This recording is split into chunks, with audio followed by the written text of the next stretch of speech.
जय श्री हरि। इस वीडियो में आप समझिए कि क्या मेडिटेशन एक ही टाइप का होता है या इसके अलग अलग टाइप्स होते हैं, क्योंकि बहुत बार आपने डिफरेंट डिफरेंट टर्म्स सुना होगा। आज आपको बिल्कुल सिंपल वर्ड्स में क्लियर हो जाएंगे और आप अपने लिए डिसाइड कीजिएगा कि आपकी क्या पर्सनालिटी है, तो किस टाइप के मेडिटेशन आप कर पाएंगे ये आप खुद डिसाइड कीजिएगा। वैसे तो बहुत ही टाइप्स होते हैं मेडिटेशन के, अलग अलग मोडालिटीज़ में अलग अलग होते हैं। बुद्धिज़्म में बहुत सारे मेडिटेशन दिया है, अलग अलग स्ट्रीम में अलग अलग दिया है, बट मेनली मेडिटेशन के टाइप्स होते हैं। सबसे पहला जो सबसे इजी और कॉमन होता है वो होता है गाइडेड मेडिटेशन। आप सबने गाइडेड मेडिटेशन बहुत बार किया भी होगा, जिसमें हम बेसिकली 5 सेंसेस को यूज़ करके एक पर्टिकुलर सीन को, एक पर्टिकुलर सिचुएशन को या प्रॉब्लम सॉल्विंग को उसको विजुअलाइज करते हैं। सो ये बेसिकली विजुअलाइजेशन बेस्ड होता है और इसे मैं सजेस्ट करती हूँ कि हमेशा एक मेंटोर के थ्रू करें, क्योंकि जब आप विजुअलाइज करते हैं किसी चीज़ को, अपने थॉट प्रोसेस पे उस सीन को क्रिएट करते हैं। सपोज़ आपने वाटर मेडिटेशन किया तो आप विजुअलाइज कर रहे हैं कि आप वाटर में हैं और अपनी एनर्जी को क्लीन कर रहे हैं और प्योर एनर्जी डाल रहे हैं। तो इसमें आप डिफरेंट डायमेंशंस में आपकी एनर्जी कनेक्ट होती हैं। आपकी कोई भी डीएनए की कोई भी स्पेसिफिक प्रॉपर्टी एक्टिवेट हो सकती है। सो आपको हमेशा एक मेंटोर की नीड होती है। सो कभी भी आप गाइडेड मेडिटेशन करें, रेलिवेंट सोर्स से ही करें और एक अच्छे मेंटोर के साथ करें। सेकेंड टाइप ऑफ मेडिटेशन जो बहुत लोग, ज़्यादातर लोग इसे करते हैं, मंत्रा मेडिटेशन। मंत्रा में एक सिंगल वर्ड को ले सकते हैं, मंत्रा में पूरा एक मंत्रा ले सकते हैं, कुछ फ्रेजेस ले सकते हैं। जैसे हम ओम नमः शिवाय भी बोल सकते हैं, हम सिर्फ सोहम का ले सकते हैं, हम कभी कभी हम नाम जाप का भी मंत्रा लेते हैं। आप किसी भी रिलीजन के हैं, आपके अकॉर्डिंग कोई भी एक स्पिरिचुअल सिंबल या मंत्रा होता है उसको लेकर आप मेडिटेट कर सकते हैं। अगर आप किसी भी रिलीजन के हैं, गाइडेड मेडिटेशन में आप विजुअलाइजेशन कर रहे हैं तो उसमें सिंपल आप अपने स्पिरिचुअल सिंबल को लेकर भी मेडिटेट कर सकते हैं। बिना किसी गाइडेंस के अगर कर रहे हैं तो वो एक अच्छा तरीका हो जाता है कि आपने सिर्फ अपने सारे चक्रों पे अपने रिलीजियस सिंबल को देखा और उसको वहाँ पे स्थापित किया या एक्टिवेट किया, बस इतना भी कर सकते हैं। मंत्रा मेडिटेशन में ऑफ कोर्स अगर आपका रिलीजन अलाउ कर रहा है तो आप मंत्रा कर रहे हैं। और सांसों का मंत्रा जो सोहम है वो एक कॉमन मंत्रा है जो हम मेडिटेशन में बहुत यूज़ करते हैं। ये इसका मेन पर्पस क्या होता है कि आप एक मंत्रा पे कंसंट्रेट जब करते हैं या किसी सिंबल पे कंसंट्रेट कर रहे हैं तो आप जितनी भी अनवांटेड थॉट्स हैं उससे अगेन डिस्कनेक्ट हो रहे हैं और एक पॉजिटिव चीज़ पे कनेक्ट हो रहे हैं। जैसे आपको पहले वीडियो में मैंने बताया, एक्चुअली मंत्र जाप कर रहे हैं दैट इज़ नॉट मेडिटेशन, लेकिन एक मंत्रा पे कंसंट्रेट करके अगर आप बाकी अनवांटेड चीज़ों से कट जा रहे हैं तो that creates the path for meditation. So this is the simplest way जो आप कर सकते हैं। मंत्र को अब आप चैंटिंग से भी कर सकते हैं और बहुत सिंपल बिल्कुल धीरे धीरे करके सिंपल मंत्र लेके और पिच बहुत लो रख के कर सकते हैं। चक्रास पे मंत्रों को ध्यान करके कर सकते हैं। ये मैं आगे आने वाले वीडियोस में आपको सिखाऊंगी भी, और जहाँ ज़रूरी लगा मैं खुद गाइडेड मेडिटेशन आपको दूंगी। तीसरा तरीका है माइंडफुलनेस का।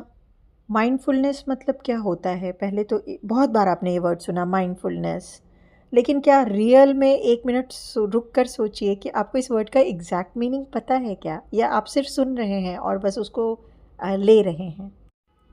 एक्चुअली माइंडफुलनेस का मतलब ही है, माइंडफुलनेस मतलब फुल दिमाग पे पूरा फोकस, किसी एक चीज़ पे पूरा फोकस। यहाँ मैंने जैसे दिमाग पे बोला वैसे ही आप डॉट पे फोकस, सांसों पे फोकस, यू आर अवेयर, आप प्रेजेंट। हम किसी चीज़ पे फोकस कब करते हैं? जब हम बिल्कुल ही प्रेजेंट होते हैं उस चीज़ पे, तभी तो फोकस कर पाते हैं ना। तो वो जो प्रेजेंस है, जहाँ आप ना पास्ट को सोच रहे हैं ना अपने फ्यूचर को सोच रहे हैं, आप जहाँ हैं सिर्फ उसी को सोच रहे हैं। आप एक, अगर आपने सामने में एक डॉट लगा दिया है तो आप उस डॉट को ही सोच रहे हैं। अब डजेंट, ऐसा नहीं होगा कि उस डॉट को लेके बिल्कुल निल हो चुके हैं, वैक्यूम में चले गए, नहीं। इनिशियली क्या होगा, आप डॉट को देख रहे हैं तो ब्लैक डॉट है, साइज़ है, और धीरे धीरे धीरे धीरे वो थॉट भी आपका न्यूट्रल होने लगेगा, वो भी फेड होने लगेगा, और धीरे धीरे धीरे धीरे आप सिर्फ डॉट देख रहे हैं। आपको खुद ही नहीं पता है कि आप क्या उसकी साइज़ और कुछ, आप धीरे धीरे 5 सेंसेस को न्यूट्रल कर रहे हैं। तो इसको कहते हैं माइंडफुलनेस। और उस ड्यूरेशन में क्या हो रहा है, जब आप डॉट को इनिशियल फेज पे देख रहे हैं तो आपको थॉट्स आ रहे हैं, फीलिंग्स आ रही हैं। ये डॉट बड़ा है, ये डॉट रेड कलर है, ब्लैक कलर है, इसका बैकग्राउंड वाइट है, ऐसे आप सोच रहे हैं। ये थॉट्स आई जा रही हैं, आप उसको सिर्फ उन थॉट्स को बिना किसी जजमेंट के जस्ट पास ऑन होने दीजिए, पास ऑन होने दीजिए। इसमें कुछ समय लगता है, पहले दिन से नहीं होता है। जब आप ये करना शुरू कर देंगे कि आपके थॉट्स आए, आपने उन्हें जाने दिया, आप अब वहाँ तक पहुँच गए कि सिर्फ डॉट है मीन्स डॉट है, ये भी नहीं पता कि वो डॉट है, बस आप देख रहे हैं। इस फेज़ को माइंडफुलनेस कहते हैं। आई होप ये क्लियर होगा आप लोगों को। नहीं हो तो आप कमेंट में पूछ सकते हैं। कोई भी डाउट हो तो आप प्लीज़ इन वीडियोस को एक कोर्स की तरह लीजिए और अपने को प्लीज़ अवेयर करवाइए इन चीज़ों से, सो दैट आपको बेस का नॉलेज हो। ऊपर ऊपर की नॉलेज से काम नहीं चलने वाला। ये 3 मेन टाइप ऑफ मेडिटेशन है जो आप बार बार सुनेंगे। इसके अलावा बहुत सारे मेडिटेशन है। योगा में बहुत सारे कुछ योगा के पार्ट्स हैं जिनको एज अ मेडिटेशन यूज़ करते हैं। क्रिया योगा के बहुत सारे पार्ट हैं। कुछ पार्ट्स मेथड की तरह यूज़ करते हैं, कुछ मेडिटेशन के पार्ट हो जाते हैं, कोर मेडिटेशन में नहीं जा रहे हैं। आपके चाइनीज़ मेडिटेशंस हैं बहुत सारे जो हम लोग काफ़ी फ्रीक्वेंटली यूज़ भी कर लेते हैं, जैसे चीगोंग मेडिटेशन है जिसमें कि ब्रीदिंग, जो कि कुछ प्रोसेसेस का कॉम्बिनेशन होता है, जिसमें ब्रीदिंग, आपके कुछ मूवमेंट्स, आपके कुछ रिलैक्सेशन पॉइंट्स, उनका कॉम्बो करके ये मेडिटेशन प्रोसेस होता है। फिर ऐसे ही टाई शेफ मेडिटेशन होता है जिसमें ब्रीदिंग और कुछ मूवमेंट्स को बिल्कुल स्लो करके यूज़ करते हैं। सो ये डिफरेंट टेक्निक्स हैं, मेथड्स हैं।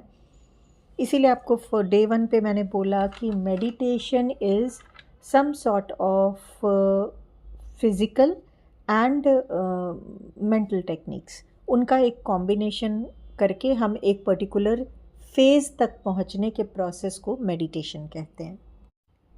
अब सवाल ये उठता है कि इनमें से आपके लिए बेस्ट सूटेबल मेडिटेशन क्या है, या सारे मेडिटेशन सबके लिए सूटेबल हैं, और अगर नहीं तो फिर क्या करें? ये सबसे इम्पॉर्टेंट क्वेश्चन है। देखिए, मेडिटेशन कभी भी एक ही मेडिटेशन पूरे लोगों के लिए सूटेबल नहीं है। मेडिटेशन डिपेंड करता है सबसे पहले तो आपका नेचर क्या है, आप इंट्रोवर्ट पर्सनालिटी हैं, आप एक्सट्रोवर्ट पर्सनालिटी हैं, उस पर बहुत ज़्यादा डिपेंड करता है मेडिटेशन का।